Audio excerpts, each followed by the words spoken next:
What's up, tea drinkers? Who's ready to spill? Welcome to The Tea with KG, hosted by your girl, Kaylee Grace.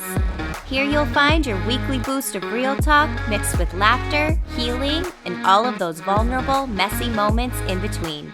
The Tea with KG is a safe space for you to show up exactly as you are.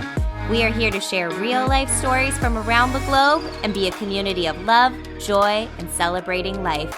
This is a real deal show, so there will be coarse language and sensitive topics discussed. The most beautiful stories oftentimes emerge from the darkest of places, and we're here to explore it all. There's room for everyone at this tea time, so grab your drink of choice, spark it up, or just relax and soak it up. Cheers, and let's spill.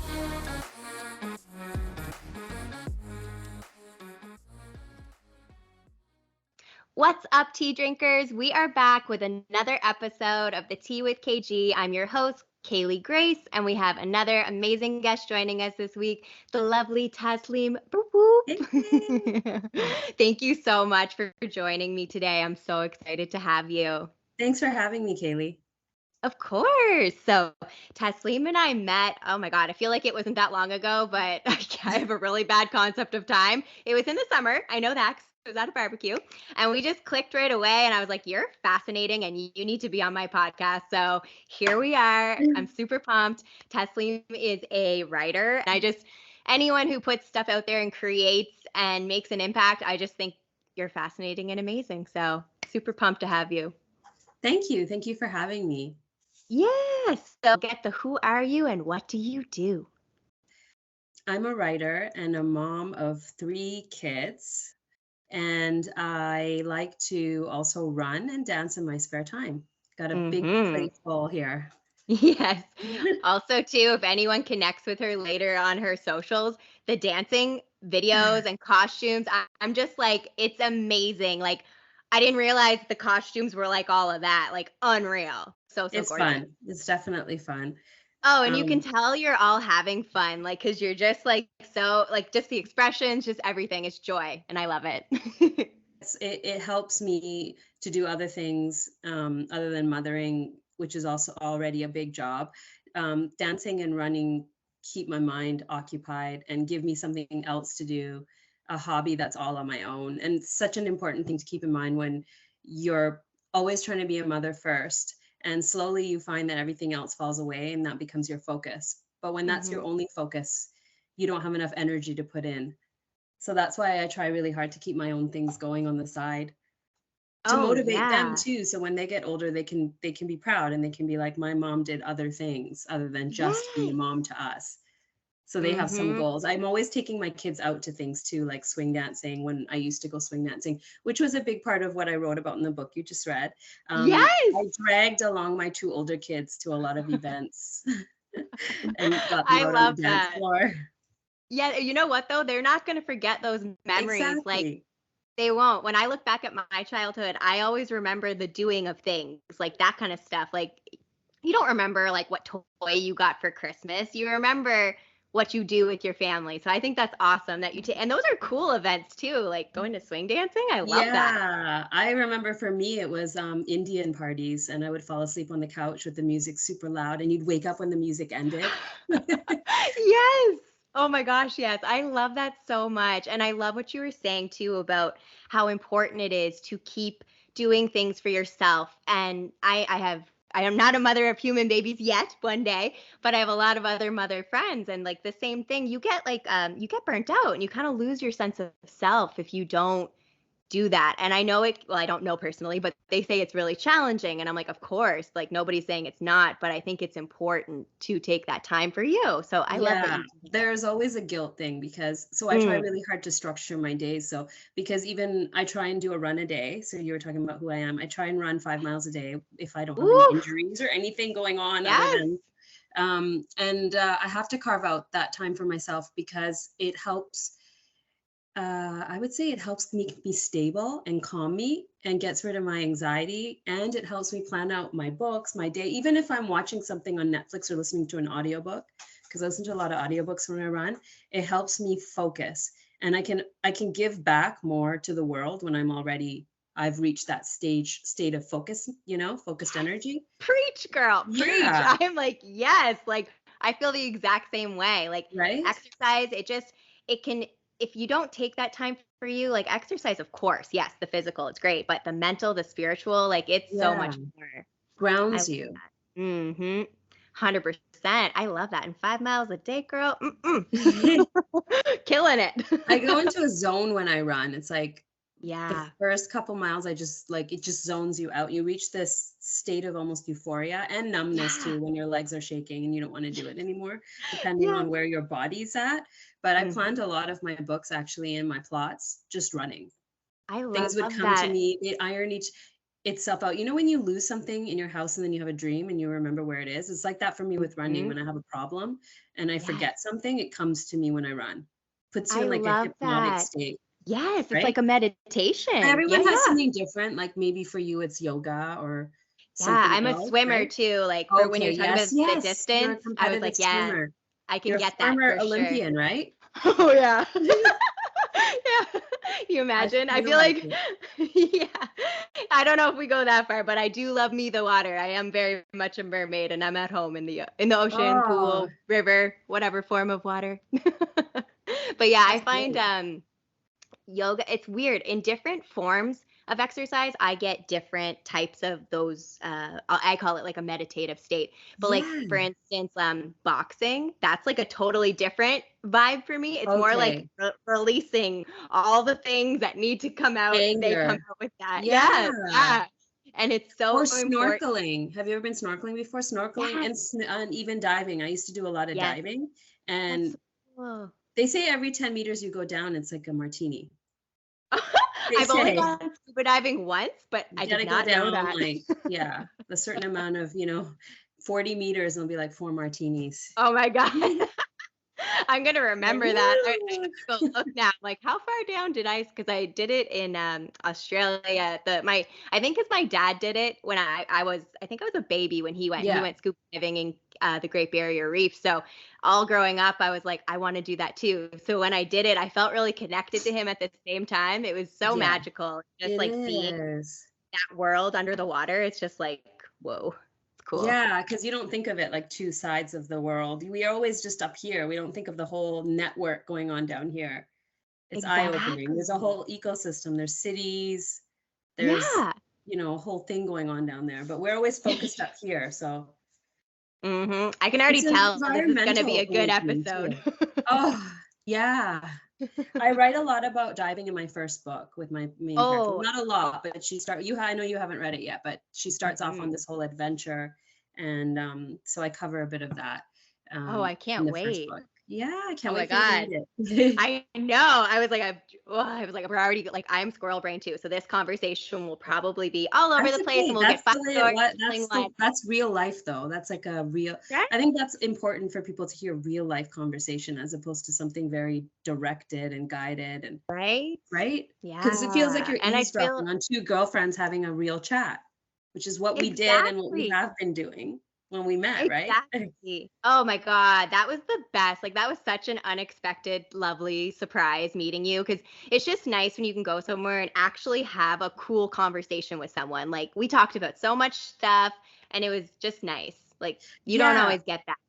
I think what I appreciated about that conversation is when we met, there were a lot of people that didn't have the same views on things as I did. And often we get to this age where we stay quiet and we keep our opinions to ourselves. But I noticed that with certain people, especially the friends we were with, they were so open-minded, even though they had different views, that we could battle Mhm. out each side so articulately and no one was offended. Even if it was pro-life, Exactly. whatever the conversations were, even if they were conservative right versus left socialism, we could have those dialogues and no one was thin-skinned about it. And I just that Exactly. those are the best experiences for me. I don't want to hang out with people that have all the same views as me or align with me because that's boring, right? You're Exactly. not And how we learning learn anything. exactly Yeah, is and by those different, yeah. exactly. And I appreciate hearing the other side of why someone has the views that they do and where Hmm. they're coming from and where their passions are. And that night we Yeah. had a lot of battles and we had a lot of Oh moments, yeah. right?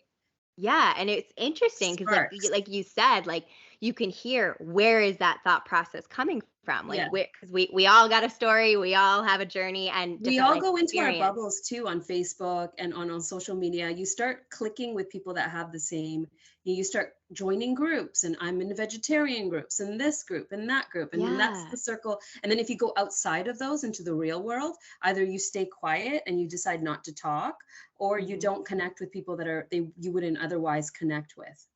Exactly. And that's it.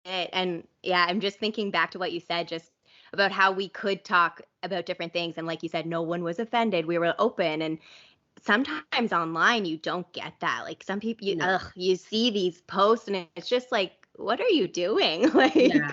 Like you don't have to attack people just because they don't agree with what you think. No. Like, Yeah, like in my writing and in my life, I try really hard to promote certain viewpoints. I try always to write about social justice issues. mhm, So that's my focal point in writing. It's not just to write fiction, it's to connect with people. Like my second book was about colorism and the world where we prioritize people with lighter skin. And I want mhm. people to discuss those things. It doesn't matter if you Yeah, agree, you disagree, just talk about these issues. And then absolutely. with the third book, it's wildfires in BC, which is something that like our world is literally burning down every summer and we don't talk about it, right? Right? We talk about like we just talk about the surface level, like, okay, there, someone lost their house, or yeah, there's wildfires again, or can we go camping? It's very like in our Mhm. world. We don't discuss why it's happening, how to stop it, Exactly. right? It's like that deeper part of it. It 100%. It's so Yeah. funny you say that because like I literally wrote that down when I was thinking about different things about the third Yeah. book, and I was just like, I love that you integrated a real life thing that's actually happening, but you made it into a story that's still fun to read, but it puts it in perspective. Like just the way I don't want to go too far to the third book yet because we're gonna No, no, get there, no. but Yeah, I yeah, love yeah. No. the symbolism and the linking that you did with it. Like. Uh, I'm going to start going too deep with this. Well, No remind me worries. to talk about that when we get Okay, to the third book. symbolism I and have it linking. I down. put it Yeah, in there. it's just I could go on a tangent right now, but I won't. But I love that you're saying that how, like you said, we look at the I say the 3D of what's happening. Yeah, lost a house, can't do this, can't do this. But that's not the point. The point, like you said, is the Yeah. world is burning. Like, The world is burning. yeah. And it also feels like singularly it's hard to feel like you can do anything about it. And Mm, that's the part where I wanted people to think about that too, because a lot of it feels like it's out of our hands. It feels like we can't, like what can one person do? It just becomes like why we run, right? The world is yeah. crushing you down with anxiety and fear. And I mean, that's Hmm. the world my kids are growing up in. Like, okay, ice caps are melting. This is happening. I mean, we heard it too when we grew up, but like now it's Yeah. like a devastating reality. It's getting worse and worse and worse. And Yep. It's so true. And it's like, it's mind blowing to me that us as humans, like, we don't really have, I don't feel like people actually get what's happening. I'm like, you do realize we are killing our earth because we are yeah, so self centered that we don't have it in us to do, like, I always say, like, the little things make the big things. And like, we can all do little tiny things within our control, like recycle or whatever it may be. bring takeout boxes to a restaurant. Yeah, for sure. Yeah, and it can make such a big impact. Might take time, but it can still create that wave. And it's almost, I don't know if people get discouraged and they just don't bother, if they don't care. It's hard to pinpoint exactly why Yeah, it is we don't care more. Not that, and not yeah. saying, I'm not trying to say everyone, but just as a generalization, especially in Hmm. North America. It's just Hmm. mm. Yeah. Try to create a new normal, a new way of living. Like even when you go to a Yeah. festival or something and you see the amount of waste, or you just think what Mm, can be a better way, or plastic cups, or just what is yeah. there, where how can we make a better world?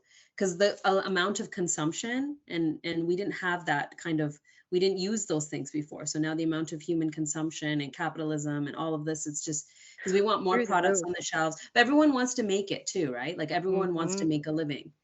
Yeah. So how do we balance that with the environment? Exactly. It's that balance, right? And it's Yeah. just, I feel like I could go on a tangent again, but I just feel like so much of the world, the problem is like money, power, and greed. Like without those things, like, because yes, like you said, we all have to make a living, but people, I feel like, where's the compassion for each other? Like it's always about getting ahead. And I'm like, it's just, Yeah. like you say, the balance. And I look at some of these issues and I'm like, if money, power, greed weren't an issue, this wouldn't be happening. Like this whole thing would not even be, because it wouldn't be a thought in someone's mind like, oh, I'm going to do this. I don't care what it does to the environment because it's going to make me Yeah. this much money. Yeah. Yeah. Like, it's gross. Yeah. Yeah.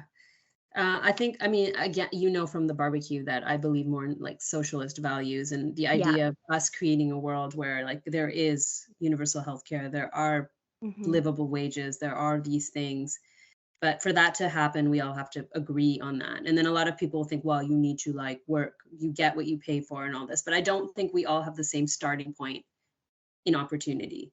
Agreed. So Yeah. that would be great if like we could equalize that, or we could normalize those things so more people would have opportunities, because I don't believe people don't have passion. Everyone has passion, right? Yeah. And if you give people the opportunity to pursue their passions without worrying about how to, pay the rent, I think the world would change too. I agree. I do. And like I'm a creative, you're a creative. I Yeah. feel like a lot of creatives can relate to that, because sometimes when you're creating, it may not have any economical monetary return, but what you're Right. putting out there, in my mind, I'm like, even if it's, you're not getting monetary value back, but what you're expressing, it's so Yeah. huge. Like, it's Yeah. such a big thing.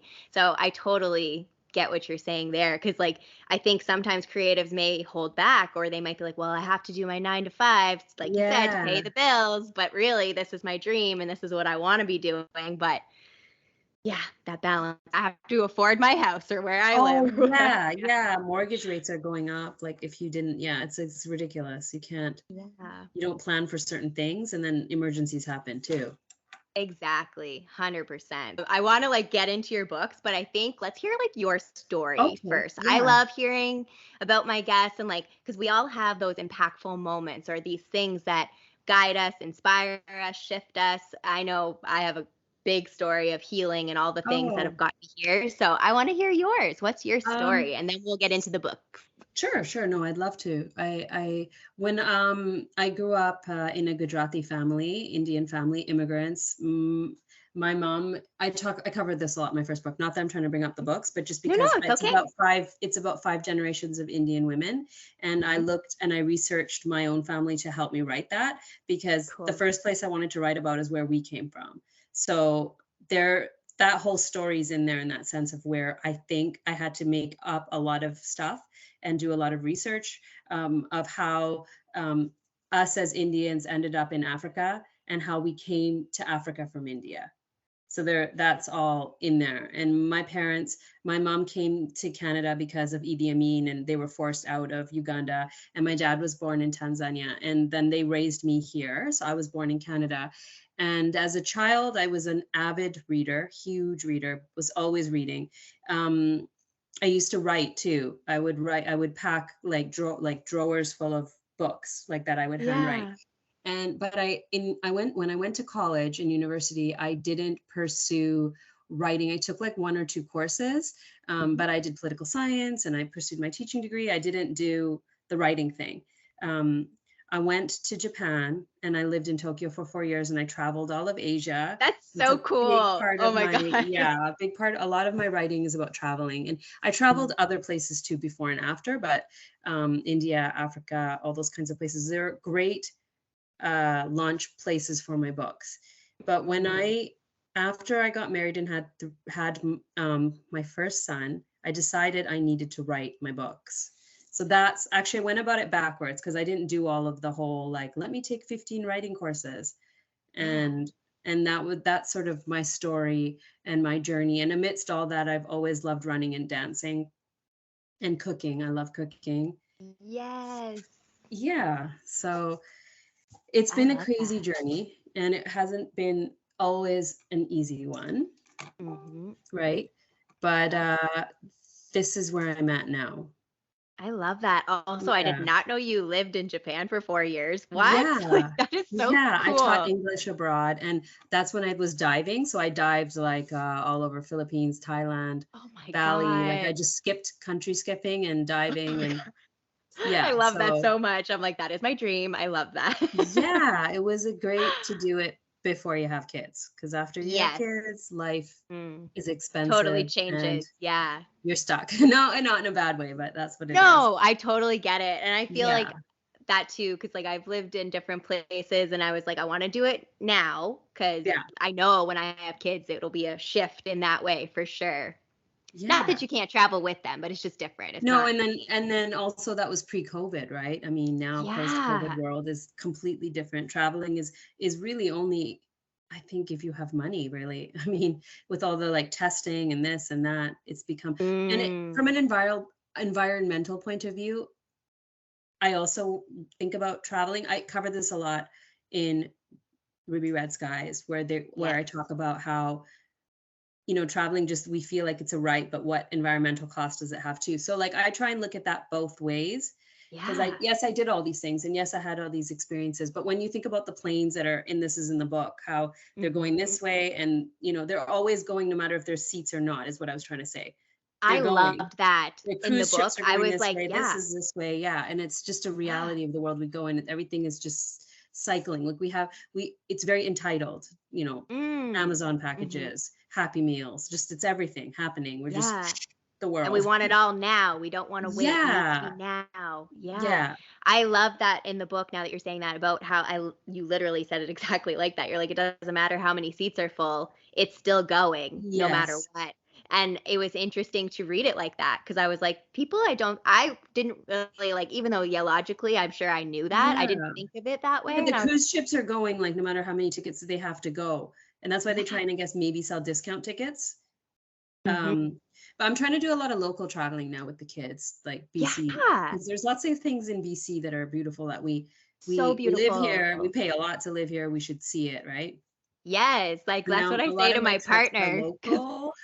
Yeah, like because I feel very new here. So to me, it's all Yeah, magical still and very new. And I said that to my partner. I was like, why don't we go? I'm like, have you been here, like local places? And he's like, yeah. no. And I'm like, why not? I'm like, it's beautiful. Like, I want to see that. Like, I want to go to Joffrey Lake really bad. Have you been there? Oh, I know. No, I haven't. I seen the pictures though. It's with the Oh, lake is green, right? It's emerald. yeah.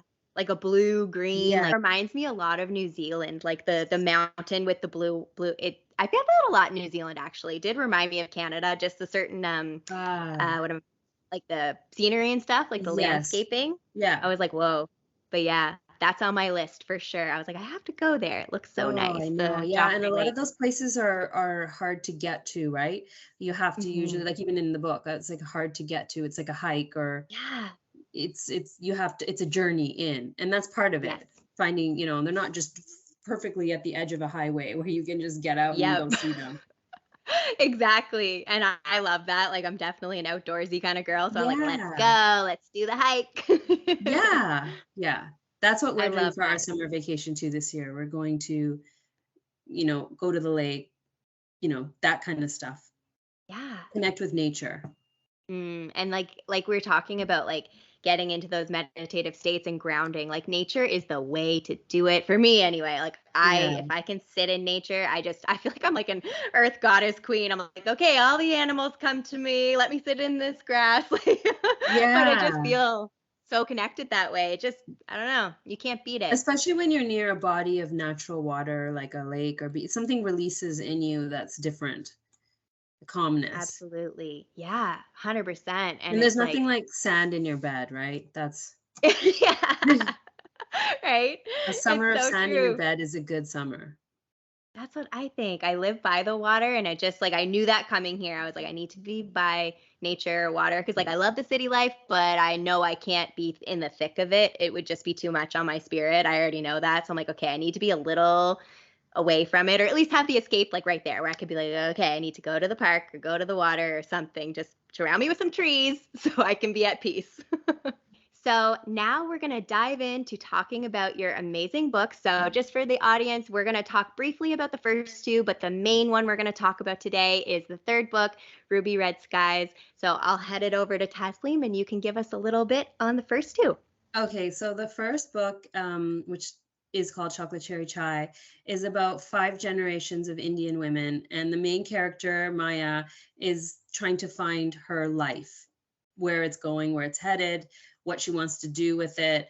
And as she's doing it, as she's on this journey from coming back from her travels back to living in Vancouver, she reconnects with her grandmother, and she has a magical cup of chai. It's sort of magic realism in that sense.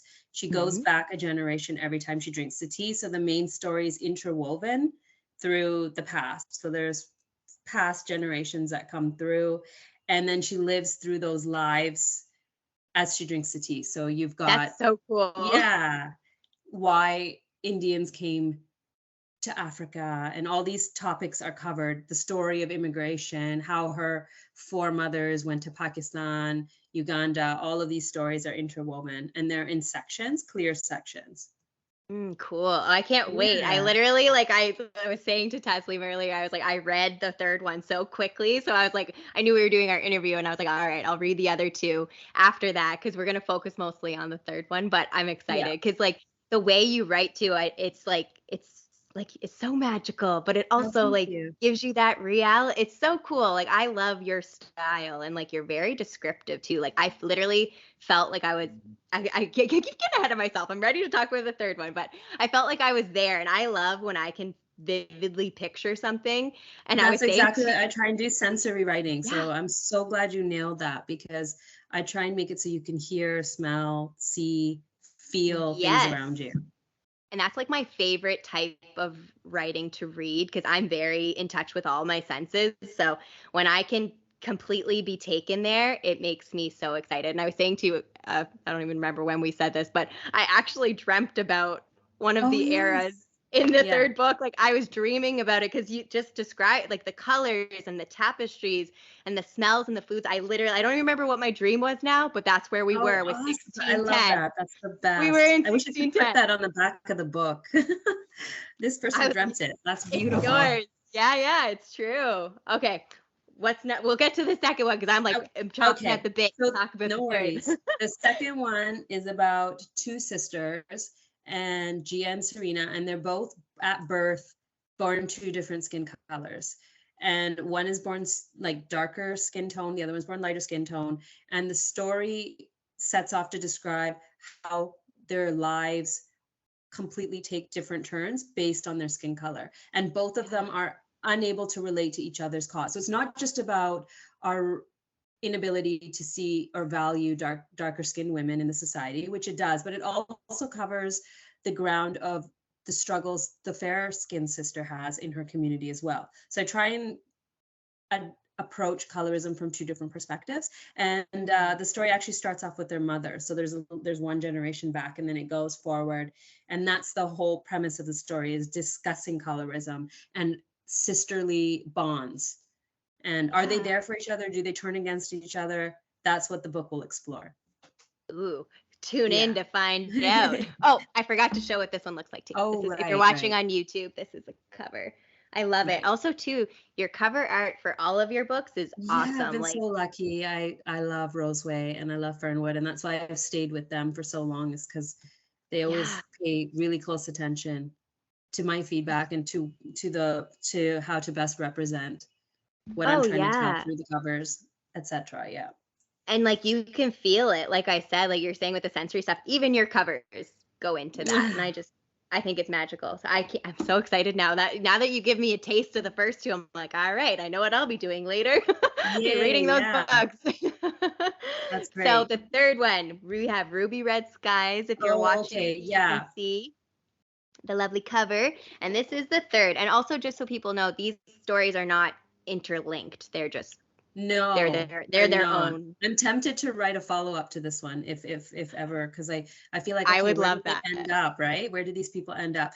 But the story is about Ruby, and she is in her late 30s, and she comes across a devastating piece of news about her husband, and she's been a wife and mother for so long that she has to redefine who her identity is in the novel. So when she is hit with this news, she decides to take a journey into the wildfires of BC to find out more secrets. I don't want to give away too much, so it's hard to know. I know, right?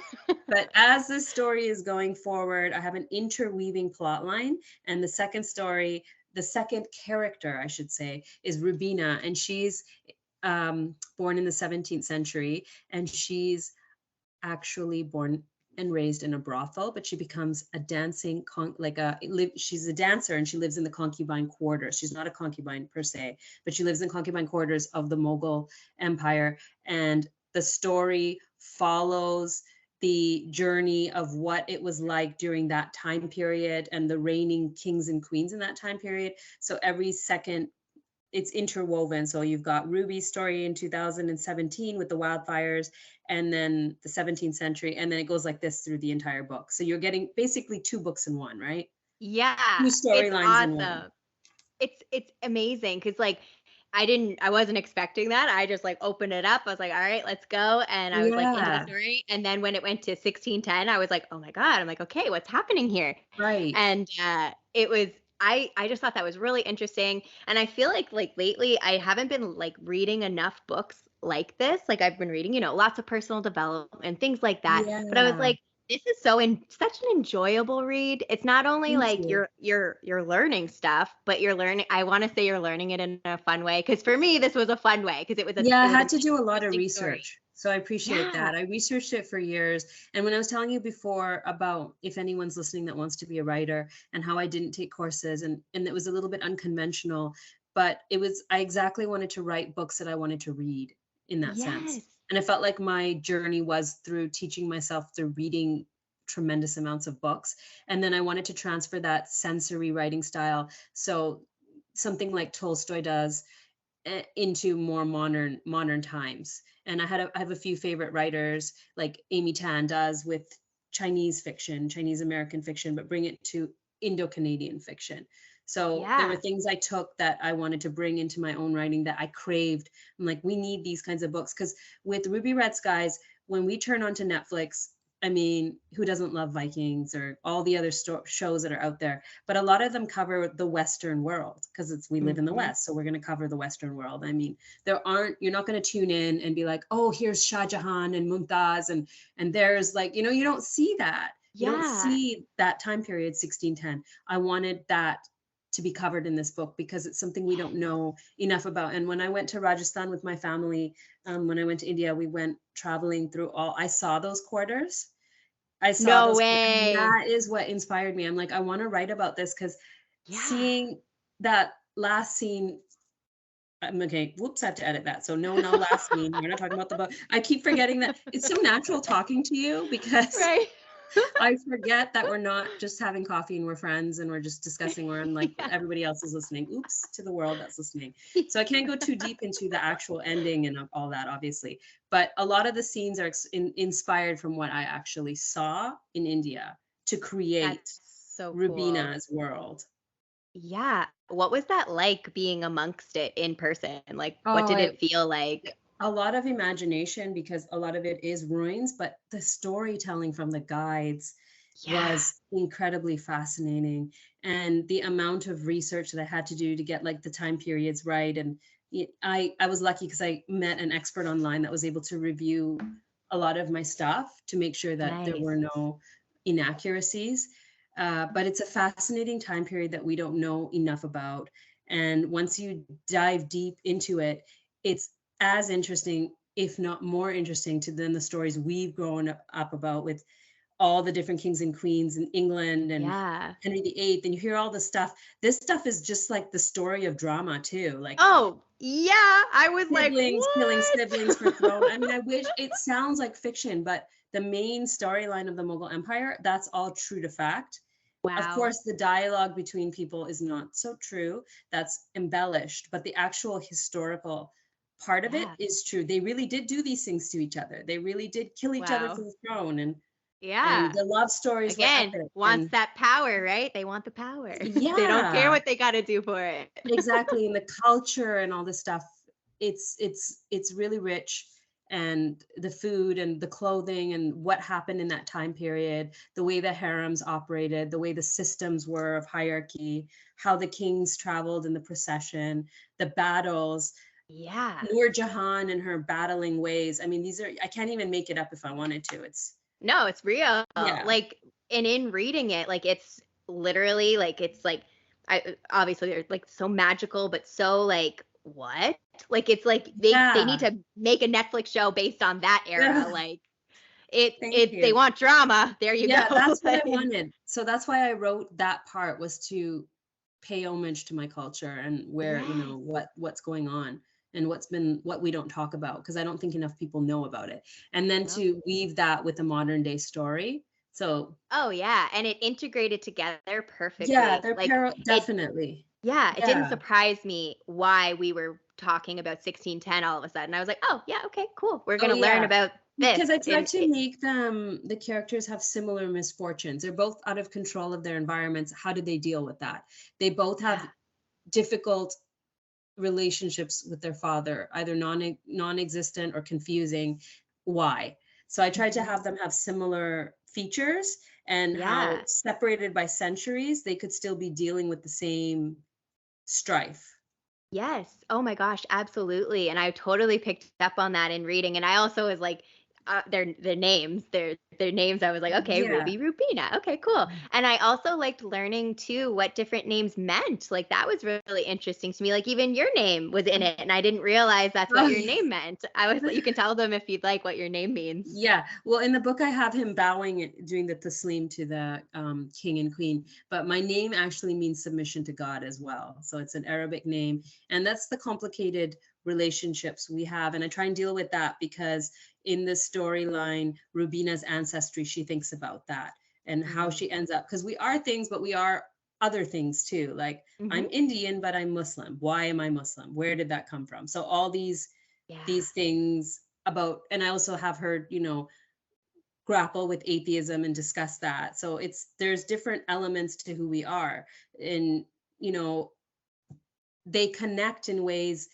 that you find yourself as you get older, even me trying to explain, okay, I'm Indian, but this is where it came from. And then as I'm writing the book, I'm realizing even in the court, there's Persian and there's all these different, you know, we're all mixing Yeah. together. We think we're this one thing, but this one thing is a fiction. You know, there is Hmm. no one thing. The empire itself was made up of Hindu women, Persian women. There's Turkish women. There's so much going on Yeah. there. But I think like as we grow older, we really want to self-identify as one thing. But I don't Right. know if we are one thing. You know, I don't think no, so. nobody's We are one so thing. But multifaceted. Like, people I always love want that. you to announce, because they also want to categorize you. People, Yes. and that's their way to relate to you. Where are you from? Where, what, you know, what are you? And then you find Hmm. yourself fighting to give them an explanation. But in writing Yeah. this book, you also realize there is no one answer. We aren't anything. We're just trying to help people relate to us by giving them an easy answer and like a hint, Yeah. right? Exactly. Oh my God, yes. Like being multifaceted, we all are, like you said. And like there's so I love learning the layers of people. And like I was like, what you do, what this is, that's just the surface level whatever, but like there's Yeah. just so much in there. And to me, I'm like, what's your soul, like what's in there? Because that's who you are. I don't care what Right, you look right. like, These what you do. identities. Yeah, I Yeah. know. And a lot of people I noticed, I'm not offended. Like it's become a very new age, well, not new age thing, but maybe to be asking someone where they're from, a lot of people say, oh, that's insulting. I understand where it's coming from. It doesn't bother me because we want to contextualize naturally, you know, and there's an Hmm. opportunity to tell a story there. But also when you tell us, like be prepared because it's going to be like a long story, because we Yeah, don't know, yeah. there's just so much in there, right? So even in Absolutely. the court, there's all these different, the people in the court are practicing all the different religions itself. Yes, I thought So that I was found really that really interesting. It's almost like interesting. we were more open-minded then than we are now. I don't know, Yeah, and in certain ways, it's right? in practicing those religions just from your book, it wasn't an issue. It was like Mm. you said, they were all together. But I thought that was super cool and interesting. Yeah, and Ruby's also, I wanted to cover this because she's married to a white man and she Mhm. has a daughter who passes as white. And I think a lot of the book is also like her saying, look, I'm losing my culture. And that's another reason why I wrote the Mughal Empire, because it's her way of connecting to who she is. And at some Yes. point in the novel, she realizes she's kind of having white people problems where everyone in it is white except for her. She's like, Right. my whole life is just these problems. They're not even anything except for, you know, my life has been made more complicated because this is what happens when you mix races, if you say that, a marriage. And I wanted to address what it's like for each party and how she feels like she's losing her culture and Right. she hasn't been able to pass on these stories to her daughter. Exactly. Yes. I totally got that. And it was really interesting reading the relationships. Well, with Belle, just some of the ways she behaved and spoke to her friend, I was just Yeah. like, you do not seem like a genuine friend to me. Like, just there were certain things I was like, ugh. I was like, I was like, I do not like this character. Yeah. And I mean, I think that's important to feel as long I try to be as realistic as I can. And I think these things do Yeah. happen with friendships. Where I think they just were friends for so long. And I think what happened is she started taking it for granted. And Belle had her Yeah. eye on certain prizes and she went after Hmm. those. Yeah. And that is, and they are meant to represent deeper things too, in the Oh, for way, sure. right? I loved the emotion it made me feel, though. I was like, yes. Like when anyone reading, when you can feel all those, I was on the ride. I was on the ride with them, and like some of Yeah, these things that that's have good. happened, they I can relate to, and it maybe that's why certain things brought up different emotions within me Well, because in it was my own tricky human to write experience. about the issues with children's with special needs because it's a complicated situation. Hmm. The right to have abortion is a complicated situation. And Ruby, I wanted her to overstep her lines as a friend because I think it's important to represent every side, whether you agree with it, you Yeah. disagree with it. Here's a real story. Listen to it because it's not just what you see on the news. This is the story. This is the side I'm on. It's just such a Yeah. complicated issue, um, Yeah.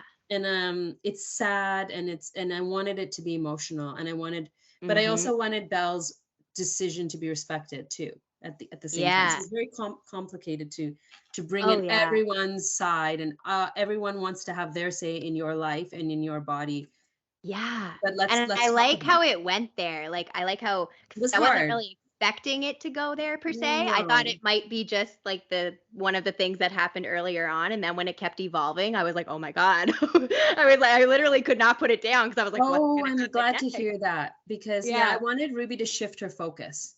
yeah, And that was a main part of it is to shift her focus. But also for people to think, does she have a right to talk about this? Do we have a right to decide? And why is it a more complicated issue because she knew what's happening? And we're getting into it, so people aren't going to know unless they read the book. But that's yeah, okay because yes. I have this in the epilogue anyway, and I have Yes, and I've written a book club discussion thing. So if anyone, I will be putting that out shortly. So if you read the book and you want to yeah. discuss it with your friends, I will have a whole questionnaire thing set up so you Okay, can have that. I love that you said that because I actually have like a lot of friends back east who are in book club. So I was Oh, literally going to be like, nice. they need to put this on their list. So I love that you Yeah. are sharing that. I'll make sure Yeah. we share that. And because like I know I can already tell she's actually an aspiring writer as well. And Oh, I know she's super nice. excited. Yeah, that I get Um, to interview you. That's so great. I also have a playlist that I was asked to make to go along with the book too. So like songs, because it's a very musical book. Yes. So Oh I my just God. Yes. finished it. I'll send them both to you when I'm done, and maybe you can Yes. even link them. But yeah, it'll be a song if you want to listen like through the journey. And I have Indian music too that I've selected especially for Yeah. Rubina's part and the Western Mm-hmm. music that Ruby refers to. So you can go through the journey of the 90s, a little bit of Mm-hmm. Tori Amos Cornflake Girls kind of feel, and then it goes on to like her, as the book progresses, the swing music. I have a lot of great swing classics Yes. on there that inspired me because I love to dance. And so the swing parts Yeah. are genuine. My genuine love for vintage and the swing era. Um, so I have all of that. I'll link it to I you. love that. I'm very musical as well. Like music just again, it's just speaks to my soul. So and like some of the bands and stuff you're listing, I think there was lyrics to one of the songs in there from Ruby when she was in high school. And I Yeah. was like You're singing like, it I in my remember that head. by Yep, Blind yep. Melon, All I Can Do. Oh yeah, and the You're like, Nirvana I song remember that song. smells like Teen Spirit. I was like, yep. Or But Trevor when no, he was in his hip hop music. yes, yes, He's the rapper. hilarious, right? I had a lot of fun writing about Trevor because everybody knew a Trevor in high school, Everyone knows the Trevor. right? Oh my God, I was like, yep, I know that guy. There was Trevor and there was his three friends. We all knew Yeah, them. We all knew them. it's so true. And And they like, were out there on the school playground smoking yeah. weed. We knew them. We knew those guys. No, it was so funny because I was reading that. I was like, mm-hmm. But I was loving like the description too of the outfits because it like took me there. Even when, the like I don't again, I'm trying not to say too much, but just the outfits and how you describe them, I was taken to either that place or what was happening and or how maybe let's say Ruby wanted to express herself. I was like, "Yes, queen. You go ahead and you wear the outfit. Wear those shoes." Yes. Like Yeah. I was team Ruby so hard. I was like, "Yes." Oh, that's good. Yeah, I wanted that development, and that was another thing is the body image. I wanted her to not be skinny by the end of the book. That was Yeah. not what Ruby's about. Mm-mm. I wanted her to own her curves, and I really wanted her to not be skinny, but become healthy, the healthy Yes. transition. So that was like Yes. a very important part of like her binge eating and her doing those things and learning that like all sizes are important, valued, good, but also it's important to Yep. value your body too. And so what she puts Yes. into her body, because she does go through phases of binge eating in the novel. And it was very Mm-hmm. hard to tackle those issues because I didn't want a skinny lead. I'm so over it. I wanted someone that was real, like a real Yes. body with a real person. And Ruby to me is one of my favorite characters because I feel like she's what you see is what you get. So And real. So right? real. And like even just reading, just even her moments where maybe she wasn't honoring herself, I was like, I've been there. I get that. Yeah, Like I right? can relate. And just like then when she did start to honor it and like, maybe her body changed slightly or whatever. It's Yes, more yes, so she slightly. was feeling good. She was feeling good. She still rocked her curves, like she owned it. Yeah. Because you came to that point where, you can still love your body. It don't y- skinny does not equal perfect or beautiful. Sure, it is. It's beautiful in its own way. Yeah, yeah. The curves are Yeah. beautiful too. It's all gorgeous. Yeah, and Like, I thought the type of clothing she wore also suited her, you know? That yes. whole Mad Men era of the Coke bottle body, like she owned that. And Belle had nothing on Hmm. that. So, No, not at or all. She Belle's had, auto-tune music. Like I loved contrasting the two because I yes. found Ruby to be very lovable the way she was.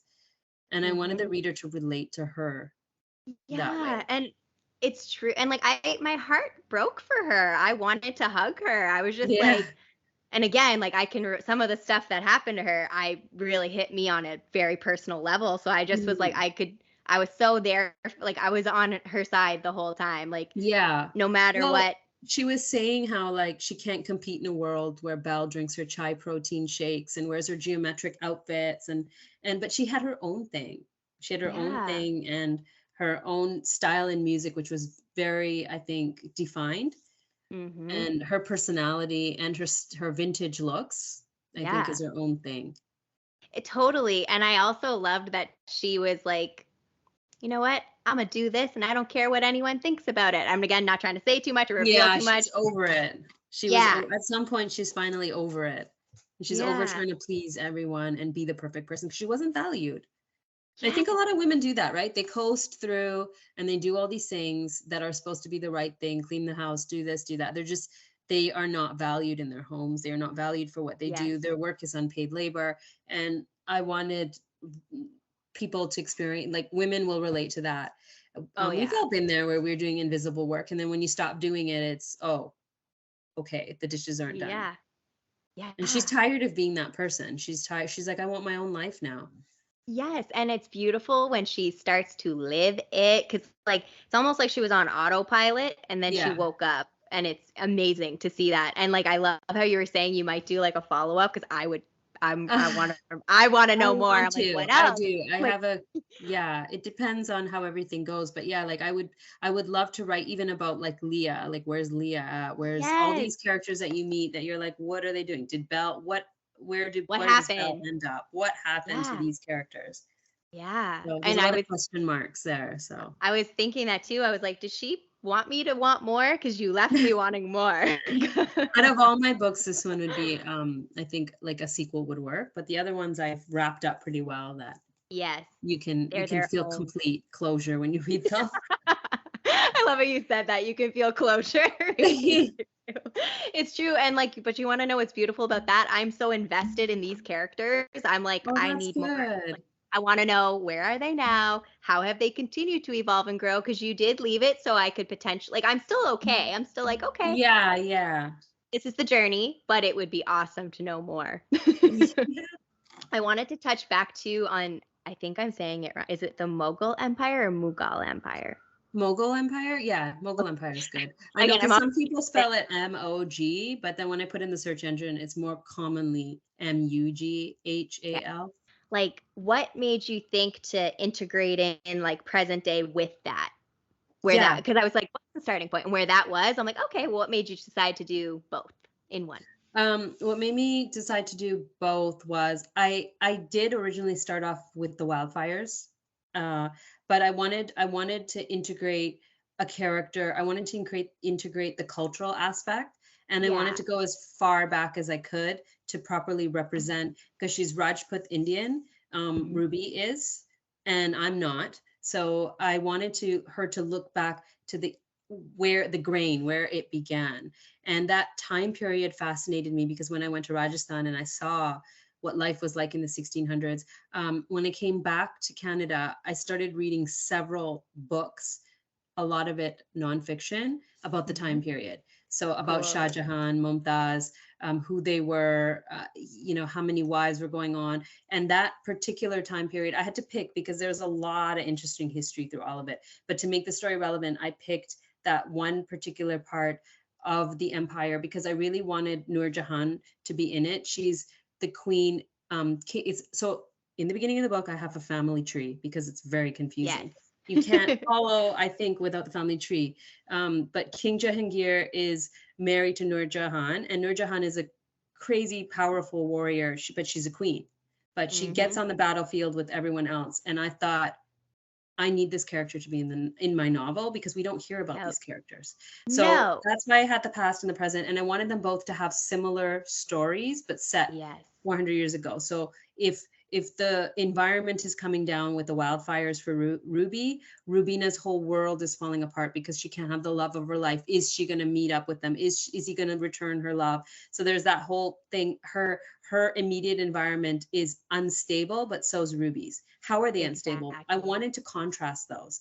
So I thought the contrast would be very important because if we just focus on today and we look at the catastrophes of today, I don't think we can contextualize it. Just like when you ask me where I'm from and I give you one simple answer, we need the past to contextualize the present. So I had to have the past in there because when you look at how unstable our world was, it's like it hasn't changed much, has it? It's still pretty freaking unstable, isn't it? Yeah. There isn't much change in that time period. You think of all of the advances we have and the ability to have food for the world.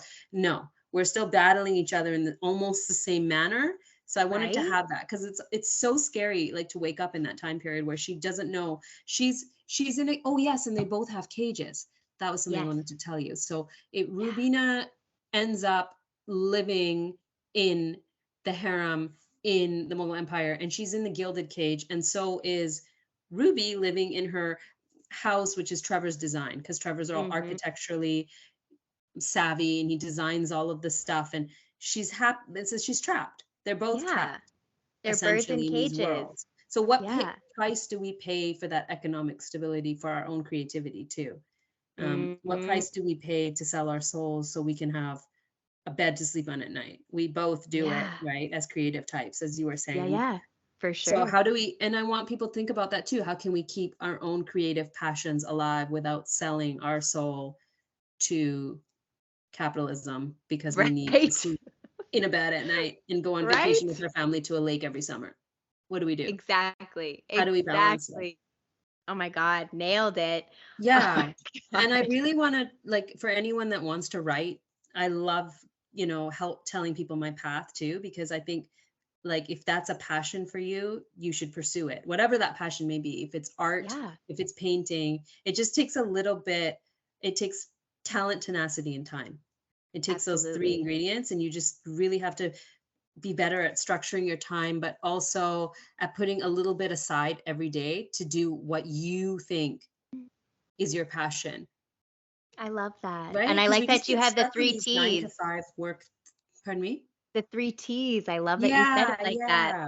Yeah. That's amazing.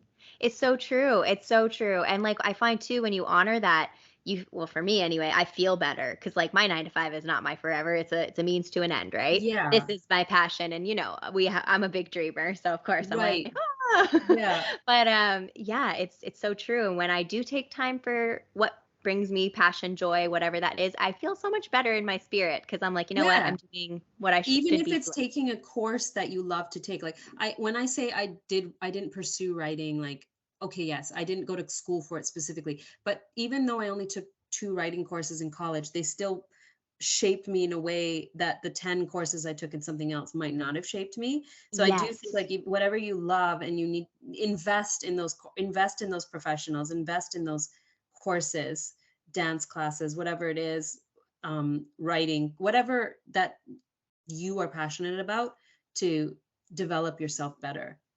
I think I it's important to agree. take those times to take those classes. Absolutely. And like it's like you said, it's bettering yourself and your spirit Yeah. and your soul will always thank you. It's always gonna and it's a journey, absolutely. All of our stuff is always a journey, but Mhm. you'll know when it's right. Like you feel that Yes. in your bones. You're like, yeah, this is it. This is my path and I should be. And it may veer you off in a million other directions, but Yeah. you know? And you're never going to be amazing at it right from the start. I mean, some of my first manuscripts were horrific. And, yeah, I got rejected. I had a folder of my rejection from houses, like a folder I still have it somewhere where it's just like all of these, but you have to look at them properly and be like, what do you need to fix? I think Yeah. criticism is so important in that sense, if it's something you love to do, because you have to apply it. You can't get stuck on the criticism part. You have to look Mhm. at but what are they saying I can improve? Yes, It's like it's past about that. learning, exactly. Yeah. And it's like, and also too, like when those criticisms aren't put out to hurt us, it's like, don't get me wrong, I'm sure there are people on the internet Some somewhere who people, do want to yeah. hurt you. But Yeah. coming from like a publisher or something like that, Yeah. they're trying to help you hone your craft. I would hope anyway. That's what they're, They are. They are Yeah. extremely helpful. They will take the time to sit there and tell you exactly why you suck, how much you suck. They will write a lot because they're like, I read your fucking manuscript and it killed me, and I'm gonna now write exactly why it was horrific to you. And but the fact that they put that much time and effort into writing that is That's really amazing. helpful, really helpful. And that's like free Yeah. labor for them, from them. But you're getting that feedback. Some I had pages from manuscripts that had rejected, or from publishing houses that rejected me, telling me exactly why. Yeah. But that's what helps you fix what you need to fix. Exactly, because you're still being Mhm. true to yourself. You're still going to Yeah. write your soul, but you're going to be like tweaking things that they want technically, I'm assuming, like that kind of thing. So, Yeah. I yeah. mean, a lot of it is technical. A lot of it is you have no plot, or your characters need development, or here's why this is not interesting. But what I found kept me going was also what they liked too, and why they Yes. saw potential, and how I could better pull certain things out. Absolutely. And I think Yeah. that's important for people to realize too with writing and books. It's not just you think of this awesome story and you tell it. There's like you have to character develop. The plot needs to be there. Like, and one of my favorite things, whether it be through books, entertainment, whatever, when I see characters develop and like when I have a character that maybe I don't like, but then I learn to like them or I see why they Yeah. are the way they are and I can get in there. I live for that. Like, Yeah. oh, it's It's one of my hard to have favorite that things. too, because in my first book, Maya to me is almost unlikable because she's so, I wouldn't say narcissistic, but she's stuck on her own, as any woman at that age period is, on like, am I going to meet some guy? Am I going to settle down? Am I going to have all these things? But also, as you get to know her, you realize a lot of it is pressure too, societal pressure, Hmm. family pressure. And you start to understand as she grows, she's on a journey. So if you look at the initial stage of this annoying person who's stuck on this Yes. facet of our life, and why are you so obsessed with having all these things? We also don't realize that, well, we're getting these pressures, like we have so much pressure from every angle: have children, get married, but also the world is overpopulated, but also like there's Yeah. things coming at you, like arrows coming at women from every Every way. direction, Yeah. It's right? like Have a where, career, but yeah. also stay home and raise your kids. Yeah. Wear more. No, wear less. Do that. Like, Yeah. do your hair this color. No, do it that. Like, all this stuff. It's like, Yeah. it's every Yes. single facet of being like a woman. There's Hmm. different, like you said, arrow, it's like in the book, the arrows are coming. I'm thinking of the battle scene right now. The arrows are coming from everywhere. Like, Yeah, yeah, it's true. We're always pushed into certain trends, and it's coming from so many areas that you wouldn't even notice it. You're scrolling through your phone and you don't notice the advertisements and what they're projecting, and then you feel like, okay, well, I need to have that with my hair. Oh, I'm getting this. Oh, my butt should look like this. Oh, my stomach should look like this. Oh, wait, right? yeah. So I Oh get yeah, it. it's like they play on our insecurities and Yeah. everything. Like whatever they can play on, they will. And it's just like, it's especially when you're young, because you're still trying to find yourself and you're still Yeah. unsure and you don't know where your direction. My God, when I look back at my 20-something self, I'm like, oh girl, you've come a I long know, way. right?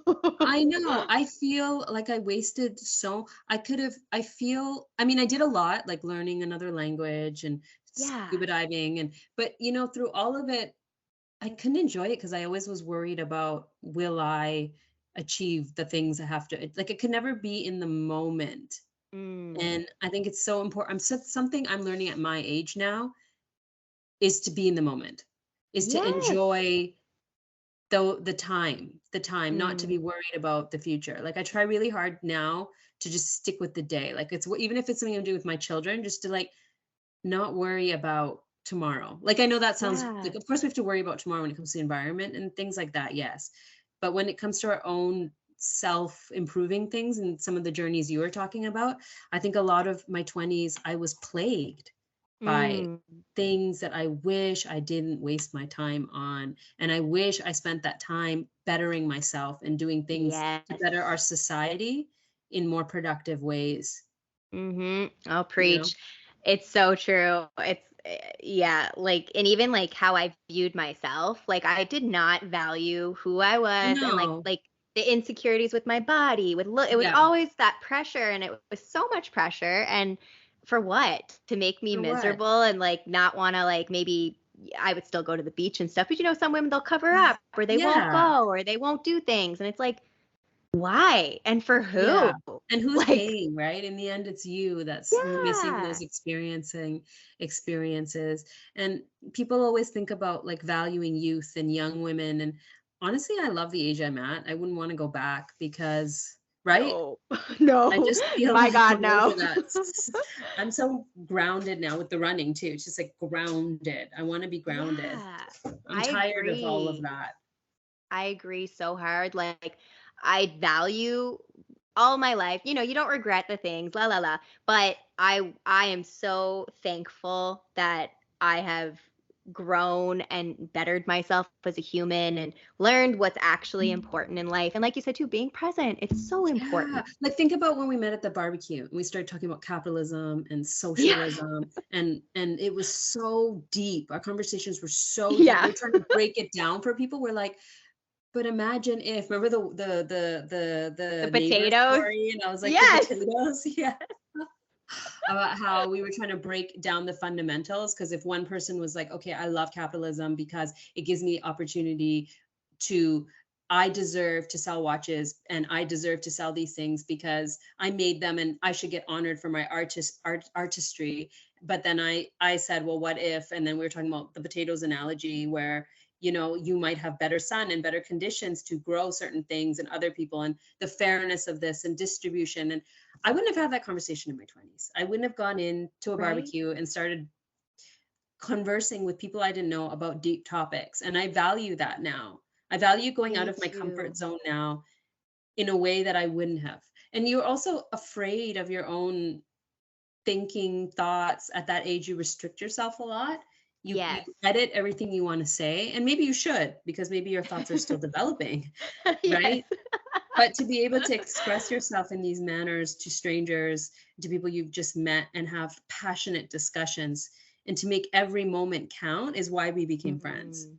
Because now I cling Absolutely. on to those people. I'm like, those are my people. Those are the people I want to Yes. have in my life, the kind of people that I can have deep, meaningful conversations with that aren't just about Kim Kardashian, or you know I what I mean? Like, agree. let's talk. Let's really Yes. talk.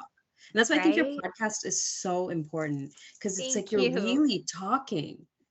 You're Yeah, really like talking about things that matter.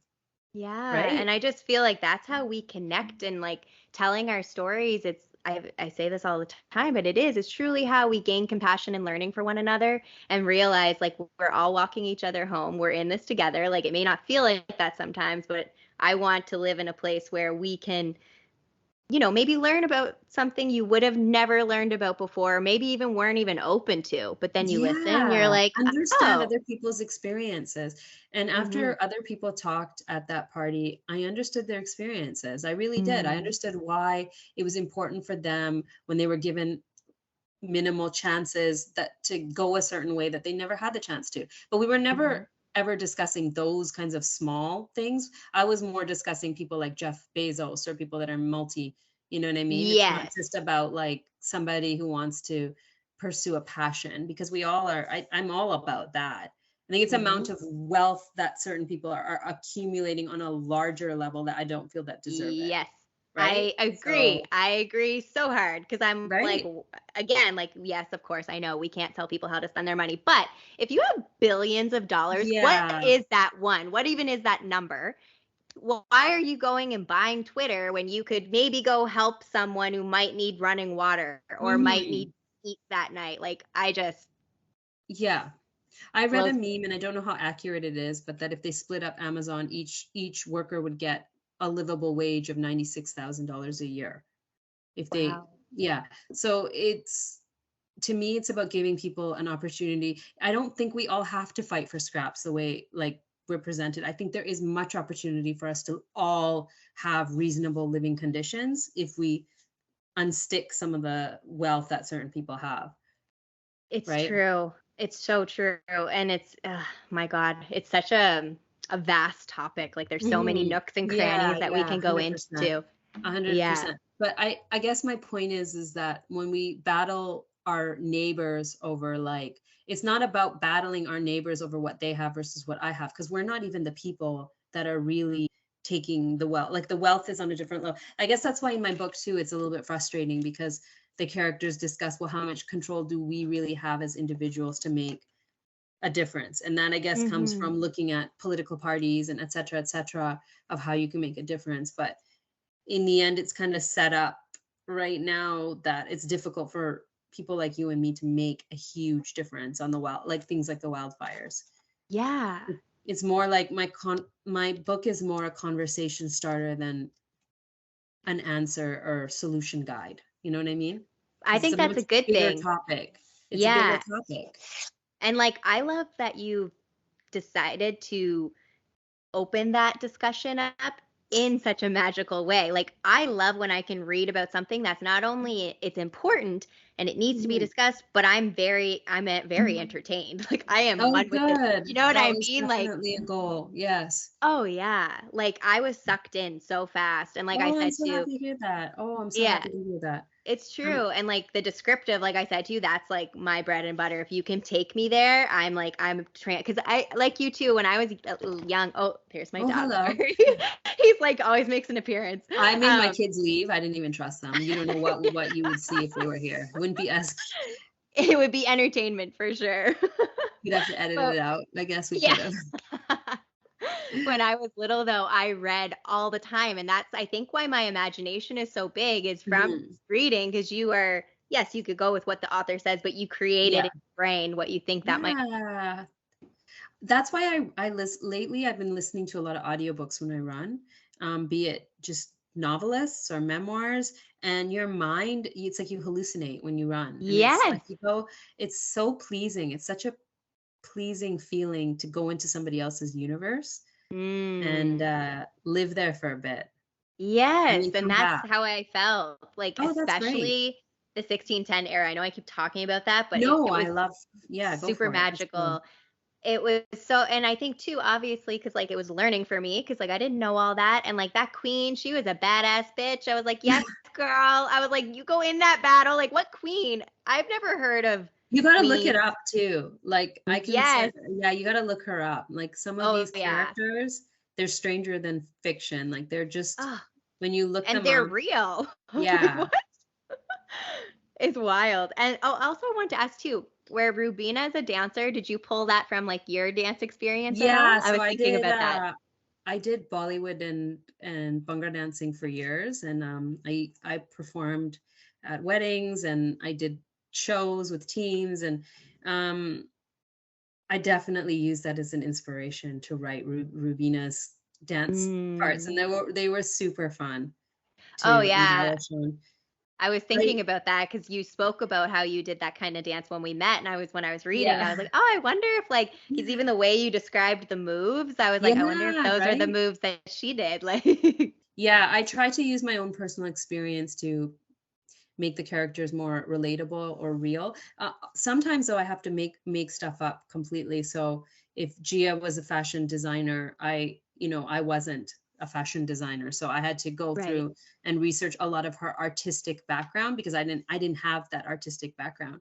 But for Rubina, I was lucky because I drew on some of my own stuff. And same with Ruby when she finds swing dancing. A lot of it was when I fell in love with swing dancing too. It was this other world, and I discovered, for me with swing dancing, it was very interesting because um, I feel even recently like it comes from Black culture, and now when you go to swing dancing, it's very white. It's a very Mm. white culture, and there's documentaries on this, and you can find them on Netflix. But Yeah. for Ruby to be a person of color to go into this world, it's interesting too because she's going into this world where it's a different culture. There's a different vintage culture in it, and so I tried to have a lot of the singers to represent that, to represent Yes. the Black culture too, of where that dance originated from. So there's I love that. a deeper part of swing dancing, but when I was initially drawn into, I remember being taken back, like, oh wow, there's not a lot of people of color here, but I still Yeah. love it, and I'm staying, and I love the Yes. vintage style, and I'm making it mine, and that's okay. Like, I think I wanted to make it accessible to her, and they welcome her, and she's in, With and open arms, it's like such a not even a welcoming community question. too. I remember the first Yeah. day that I went out, it was the same way. People took me under their wing, and I was dancing by the end of the night. Everyone's like, let me teach you. It's a very welcoming community, and I it's love welcoming that. to people from all backgrounds. And my kids, even when I took my kids, people were welcoming to them. And I've taken lessons with Oh, my children. And that's why I thought the swing community should be represented in this novel, because it's one of the most open-minded dance communities there is. I love that because it can Mhm. be so intimidating for someone Yeah. going into that new and like they're not sure and like you don't No. know, like are they going to laugh at me? Are they going to help? So I love that they were, because in that book that's how that felt. Like nobody, Yeah, they were and like, come that's a on, like true experience from the very first night I went out. That's a true depiction of how things went for me. So I wanted to have a place where she could feel for once welcomed. yes. Oh my God. And it wasn't like I love that it wasn't even a second thought. It just was okay, come on. Like it was Yeah, just let's do this. natural. Yeah. I love too when you were talking about like the world burning down. Like I don't know if it was in the epilogue or on the back. I just remember those words in Okay. my mind. And it was making me think too, again, of the final scenes with Rubina's world. It felt the same. Like it was like burning to the ground in a different way. Yeah, Like I was 100%. feeling that. The yeah, I wanted to have those crossovers with the battle scene. Oh yes, the actual, yeah, we can't go too deep into it, but I know what Yeah, you I mean. know. The actual, yeah, okay, but we can talk about this. I know how to explain it on a more open level so no one can tell. Um, I try to use environmental disasters to coincide. So rain, flood, storm. So the very first scene and this is funny because in 2017, when I started writing the book, I was also worried about the factor of a storm. How real is it to have a storm in July?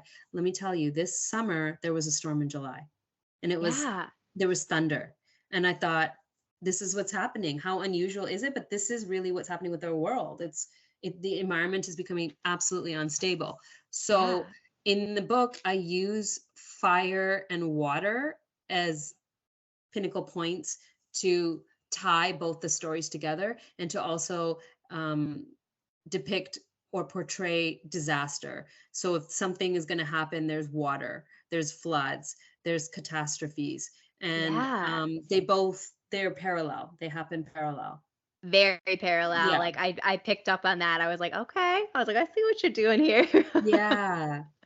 I wish we could talk once people can hear once they've actually read the book, because then I could go into it more deeply, the actual scenes where I have it. But I think that would Oh, give I away know. I too know. much. I'm like, also, I was going to ask you, I mean, when is it coming out? Because I was like, I feel like I keep Well, wanting to say everything. October 2022. So yeah, Yay. So this year, I just yes. announced it today. I dropped it, the announcement today. Yes.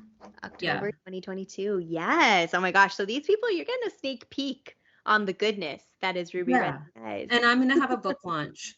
So please come. And Oh my gosh. Yes. any of your audience that hears or watches this podcast, you're also welcome to come. Open Yay. invitation. Oh, I love that. Yay. Oh my gosh. I feel like we talked If about you're in so much Vancouver, good yeah. stuff. Yes, anyone on the West Coast. Or Mhm. if you're on the East Coast and you want to come visit. Yes, for sure. Come on over. I feel like we talked about so many good things. Was there anything extra you wanted to add in, or any like final words of wisdom or anything like that? Well, we already touched on this, but and I know it's going to sound like, oh, don't give up and keep doing what you do. But there were multiple times in my early career and even in my recent career where you feel like a fraud, or you feel like, okay, I'm not, like you feel like your writing or your craft or your artistry isn't authentic. And every Yeah. writer faces this, where you look at this It's and like you imposter question reality. syndrome. Yes. Yeah. So I would tell anyone out there, for whatever passion you have, to keep going and working through that, because we all feel it, no matter where we are in our career, right? You feel like you question your own abilities. And for me, I think the biggest thing has been to keep doing it. And I don't write in, for example, some writers will say, I write 8 hours a day, or I write 2 hours a day. That isn't how I write. Some days I don't write at all. And I go through maybe weeks where there's different stages of writing and processing.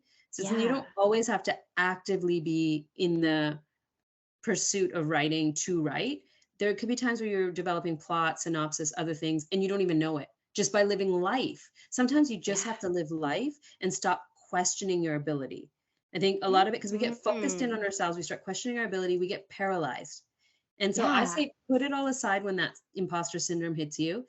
Go for dinner with your family, reconnect with the people that ground you, run, do what you need to do, and come back. And that might be an 8-hour writing day. That might be a streak where you continuously do what you have to do. But sometimes you have to know when to distance yourself and when to come back. I Because love you always have that. guilt also when you distance yourself. You're like, oh, I haven't written, or I haven't done that. But then you'll write, and a conversation will come up that you had 2 days ago that you didn't realize you were actually writing when you were writing.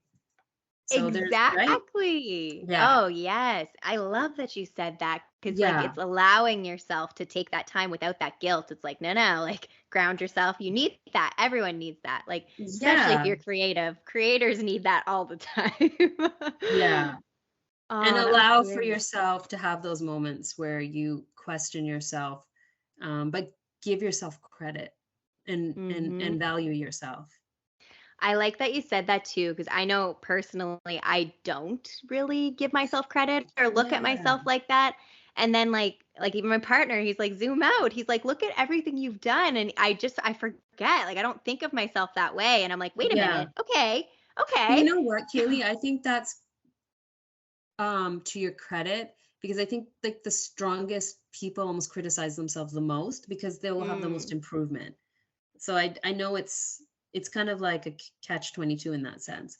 The most critical people are also the people that are very passionate. It's because you care so much. So you go in and you criticize yourself, but then you also better yourself. But you got to know when to stop, because Exactly. We can't let the saboteur spend too long being like, hey.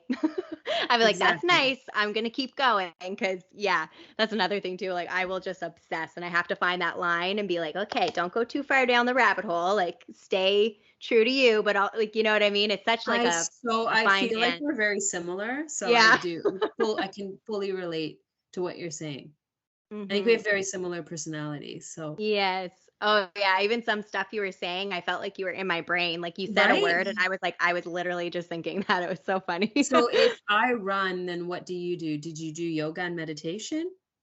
I feel like again, I'm very like multifaceted. Swimming. We'll say that You word. said Yeah. swimming. Swimming, yoga for sure. Yoga gets me in like a very deep meditation. Like I feel like I'm on drugs when I'm done. It's crazy, but I feel like I don't even know what I'm thinking about during that time per se. Like it's just I'm so focused in. It's more like what's going on inside. Mhm, But yeah, mhm. like swimming would be a place where I could be, the Oh thoughts yeah. would just flow.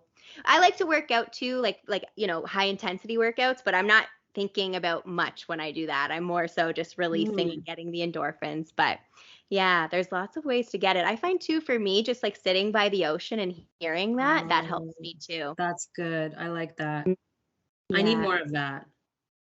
Come on over. We'll go Yeah, to the beach. totally. I think it's important. I think this is why your podcast is so important because I think we have so much to learn from other experiences, like you were saying. So when I I hear that agree. from you, okay, I hear you. There are Yeah, things it's we so can all pick true. up from one another if we just listen. Now Mm, I'm going to go back and have to listen absolutely. to all your podcasts. Oh my gosh, I know that Yeah, the episodes that keep there's so much coming. there.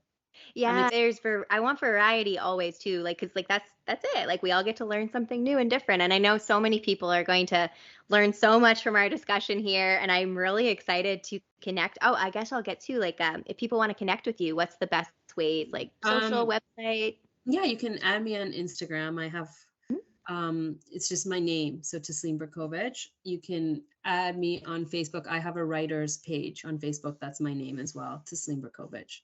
Okay, cool. Raiders page. Okay, perfect. And I'm gonna have everything linked too. So on Yeah, Instagram, we'll have it all linked on the YouTube description below. Everything will be there. And I recently started the Facebook page. I'm more active on Instagram than Facebook, but yeah. I'm very happy I did start the Facebook page because a Oh, lot of okay, people they don't go on Instagram as much. So they've loved it over there. So we'll tag your Facebook page there too. So everything will okay, be linked. So nobody will have a perfect. problem to find you. And if you do, Yes, message me and I will connect because I love connecting people too. cool. That's awesome. Yay. Oh, and also I want to ask for your other books. Where can people get them if they want? Oh, okay. My books are available with my publisher, Fernwood Publishing. We can add a link to Mhm. there. And otherwise, they're in all the local bookstores, Chapters, Indigo, Black Bond. Local Perfect. bookstores usually have them, and worst comes to worst, Amazon has it as well. Perfect. Okay, sweet. So you can get it online. You can go into the store. You can get it. And you said the libraries. Is it just Oh, in yes, of Vancouver course. The or? libraries always have copies. Like they should be getting them in soon when it comes out. I know Yay. Desirable Sister is available in all the libraries, even VPL. And I'll also be doing some book signings in October at, Ooh. I believe it's Black Bond Books. Okay. Yeah, so I'll be doing some book signings coming up in Cool. October. And what I'll do too is when that time comes around, I'll share as well on Oh, Instagram. thank you. And I wanted to say with the libraries, is it only in BC or is it across Canada? Yeah, it's usually available. I saw it even in New York and Los Oh, Angeles. I'm pretty sure so it's like cool. international libraries. Awesome. You can even if you make a request at a library, they'll usually order it in because it's Oh, yeah, they're doing that's like cool. worldwide marketing, so it has world rights. So if you Yay. ask your librarian, they will usually pull it in. Cool. Oh my God, Mhm. amazing. So we got all the Yeah. websites, we got libraries, we've got Yes, always everything. support your So library there. yay. I I love usually do that. lots of events at libraries too, so When I it's a was good little, place. I loved going to the library. Like, I don't Right? know, I can just remember having the best moments there. You remember when you sat on the carpet and like a local author would come in and read a book? I remember that. Yes. Oh my Mhm. gosh, yes. And I can remember too, we used to have like the Scholastic book fairs. I used to Oh live for those in gosh. elementary school. Yes, I went for the Sweet Valley High like everyone. I remember Oh those. yeah. It would smell better in the book fair for some reason. Yeah, it was just more magical for some reason. Oh yeah, because the Um, portable bookcases that could rolled out and you were like, yeah. whoa. This is cool. Oh my God, it's amazing. So you laid it on us and I loved it every minute. Okay. It was amazing. I really, Thanks. really You were appreciate great you. at interviewing. Oh, yay. I had so much fun. Like, this was just like, this is fun for me because It it's just, flew we get to by. learn. Oh my God, I know. I feel like literally we could talk for 5 hours. I'm like, all right, we're going to have part 2, part 3, part 4, all the different parts. But yeah, thank you again so much for taking time because I know busy mama. Yes, thanks for having me. I really appreciate being on the show, and thanks for doing what you do. Oh my gosh, thank you so much. That means a lot because this really is important to me and it just feels right. And I feel like it's in my alignment and it's good. And I just appreciate that a lot.